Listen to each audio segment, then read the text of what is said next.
សួស្តីបងប្អូនថ្ងៃនេះខ្ញុំធ្វើវីដេអូមួយទាក់ទងនឹង scan ក្រុមហ៊ុន EKH C8 model ថ្មីរបស់ក្រុមហ៊ុន EKH ជាមួយមួយយើង scan ប្រភេទរថយន្ត Max Scanner ប្រើប៊ិចភ្លើងបាទយើងមើលទាំងអស់គ្នា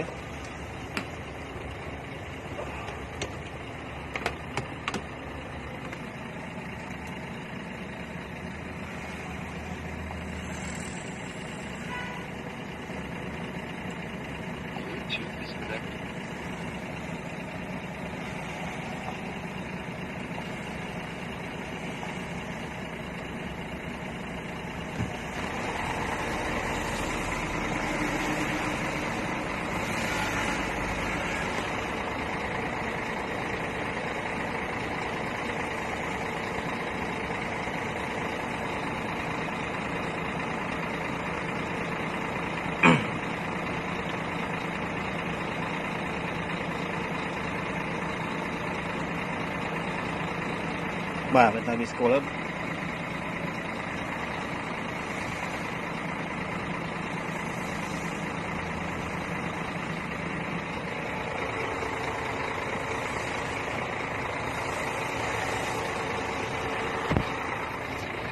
បាទវាងាយស្រួលមែនទែនបងប្អូន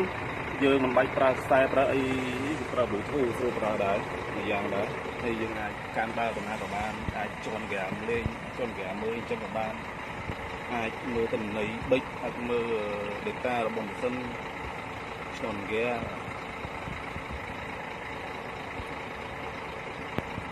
បាទ system អូខេម៉ាស៊ីននេះខ្ញុំជួយរួចអស់ហើយវាទៅប៊ិចបាទ